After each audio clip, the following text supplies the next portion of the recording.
ओम अस्य श्री पंचमुख हनुमत्कवच मंत्रस्य ब्रह्मा ऋषिः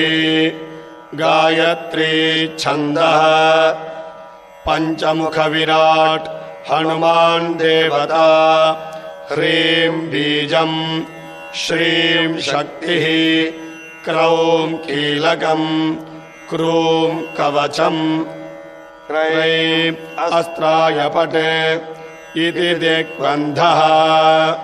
श्रीगरुड उवाच अथ ध्यानं प्रवक्ष्यामि शृणु सर्वाङ्गसुन्दरी यत्कृतं देवदेवेन ध्यानं हनुमतः प्रियम् पञ्चवक्त्रं महाभीमं त्रिपञ्चनयनैर्युतम् बाहुभिर्दशभिर्युक्तम्